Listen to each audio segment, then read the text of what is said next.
کہ جو سائیکیٹرسٹ ہوتا ہے وہ ایک MBBS کوالیفائڈ ڈاکٹر ہوتا ہے، اور MBBS کے بعد اس نے اپنی پوسٹ گریجویشن، اپنی اسپیشلائزیشن جو ہے وہ سائیکیٹری کی فیلڈ میں کی ہوتی ہے. ٹھیک ہے جی، جس میں ہمارے پاس FCPS آتا ہے، ہمارے پاس MCPS آتا ہے، ڈپلوما آتا ہے، MD آتا ہے.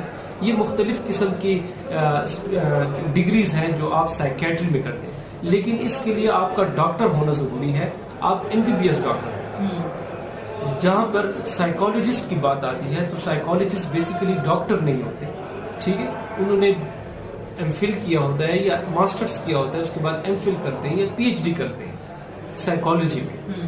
فرق علاج میں دونوں کا یہ ہے کہ جو سائیکیٹرسٹ ہے زیادہ تر وہ دوائیوں کا علاج کرتا ہے، کیونکہ اس کے پاس لائسنس ہے، وہ دوائیاں پرسکرائب کر سکتا ہے میڈیسن. اس کے ساتھ ساتھ سائیکو تھراپی بھی کرتے ہیں، کیونکہ جب ہم ٹریننگ کر رہے ہوتے ہیں تو اس میں باقاعدہ ہمیں سائیکو تھراپی کی بھی ٹریننگ ملتی ہے. تو سائیکو تھراپی یعنی کہ بات چیت سے علاج، جیسے آپ نے کہا نا کہ بعض مریض چاہتے ہیں کہ ہماری کوئی بات سنے، تو اس کے لیے ہم سائیکو تھراپی یا کاؤنسلنگ کا ٹرم یوز کرتے ہیں، جس کا مطلب کہ بات چیت سے علاج کرنا. تو سائیکیٹرسٹ جو ہے مینلی میڈیسن سے علاج کرتے ہیں اور اس کے ساتھ ساتھ سائیکو تھراپی بھی کرتے ہیں، جبکہ سائیکالوجسٹ جو ہیں ان کو آئیڈیلی میڈیسن لکھنے کی اجازت نہیں ہوتی، کیونکہ ان کے پاس وہ PMC والا یا PMDC جس کو ہم پہلے کہتے تھے اس کا لائسنس نہیں ہوتا، ان کی رجسٹریشن نہیں ہوتی، تو ان کو میڈیسن نہیں لکھنی پڑتی بلکہ ان کو اجازت نہیں ہوتی. لیکن اس کے ساتھ ساتھ وہ کاؤنسلنگ کرتے ہیں، سائیکو تھراپی کرتے ہیں، سائیکو تھراپی سیشنز کے ذریعے جو ہے وہ مریض کا علاج کرتے ہیں. ان کے کچھ سیشنز ہوتے ہیں جو کچھ ویکس تک جاتے ہیں اور دوبارہ سے وہ زندگی کی طرف لوٹ سکتے ہیں. کیوں ڈاکٹر صاحب گھبراتے ہیں لوگ جب انہیں پتا ہوتا ہے کہ ان کے ساتھ ایک پرابلم چل رہا ہے؟ تو وہ سائیکیٹرسٹ یا سائیکالوجسٹ کے پاس جانے سے لوگ کیوں گھبراتے ہیں؟ جی، جیسے میں نے پہلے بھی کہا نا کہ ہمارے لوگوں میں اویئرنیس نہیں. ہمارے آپ یقین کریں، اگر آپ باہر کی دنیا کی بات کریں تو وہ سب سے پہلے اگر کسی کو سائیکولوجیکل ایشوز ہے تو سب سے پہلے اس کو ایڈریس کرتے ہیں. ہمارے اس میں یہ ہوتا ہے کہ جب سب کچھ تباہ ہو جاتا ہے، زندگی مفلوج ہو کے رہ جاتی ہے، تب انسان کہتا ہے کہ جی نہیں، اب تو مجھے سائیکالوجسٹ کے پاس جانا تھا یا سائیکیٹرسٹ کے پاس جانا تھا.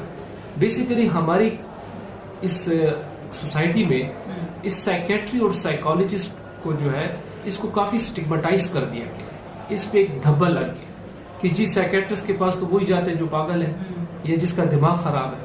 حالانکہ آپ یقین جانیں جو شائزوفرینیا جس کو ہم پاگل پن کی بیماری یا فسام کی بیماری کہتے ہیں تو یہ ایک 1% ہے، لیکن زیادہ تر جو ہماری سوسائٹی میں بیماریاں ہیں وہ انزائٹی اور ڈپریشن کی ہے.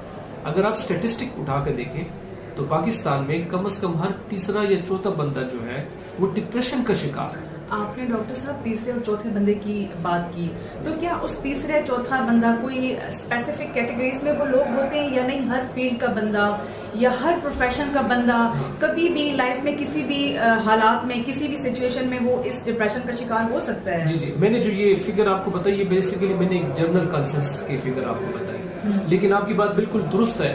کچھ ایسی فیلڈز ہیں کہ جس میں لوگ سائیکولوجیکل اسٹریس سے کافی گزرتے ہیں، ذہنی تناؤ ان میں بہت زیادہ ہوتا ہے، جس کی وجہ سے ان میں ڈپریشن بہت زیادہ ہو جاتا ہے. ویورز، آپ نے سنا ڈاکٹر صاحب کہہ رہے ہیں کہ صرف ایک عام بندہ جو ہے اس مرض کا شکار نہیں ہو سکتا، بلکہ ہر کامیاب شخص جو اپنی فیلڈ میں بہت کامیاب ہے، ہر طرح کے پرابلم سے، ہر طرح کے حالات سے انسان گزر رہا ہوتا ہے، تو کوئی بھی انسان ڈپریشن کا، انزائٹی کا یا ٹینشن کا شکار ہو سکتا ہے. ضرورت اس بات کی ہے کہ بر وقت وہ ڈاکٹر سے کانٹیکٹ کرے، ان کے پاس جائے، سیشن لے، کاؤنسلنگ کرے تاکہ دوبارہ وہ زندگی کی طرف لوٹ سکے.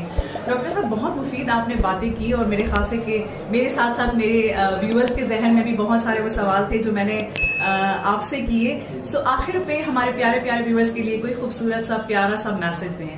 میں یہی کہنا چاہوں گا کہ اپنی ذہنی صحت کا خیال رکھیں، کیونکہ WHO کی جو صحت کی ڈیفینیشن ہے اس میں وہ یہ کہتے ہیں کہ no health without mental health. اگر آپ کو کسی قسم کا بھی کوئی ذہنی تناؤ کا مسئلہ ہے، ڈپریشن ہے، انزائٹی ہے، ڈرگ ایڈکشن ہماری سوسائٹی میں بہت زیادہ ہے، اس کے لیے بھی علاج کے لیے لوگ سائیکیٹرسٹ کے پاس آتے ہیں. ٹھیک ہے. اسی طرح شخصیات کی بیماری ہے، پرسنالٹی ڈس آرڈرز ہیں، ایموشنلی انسٹیبل پرسنالٹیز ہیں، لوگوں کے ساتھ بڑے مسائل ہیں، میریٹل ایشوز ہیں لوگوں کے.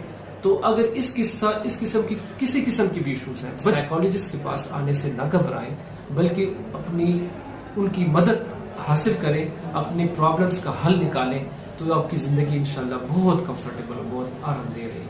Thank you so much doctor صاحب, آپ نے اپنے قیمتی وقت میں سے ٹائم نکالا اور ہمیں موقع دیا کہ ہم جان سکے کہ واقعی ہمارے ساتھ جو پرابلمس ہوتے ہیں, ہمارے ساتھ بھی جو مشکل حالات چلتے ہیں, ان کا بھی حل ہے.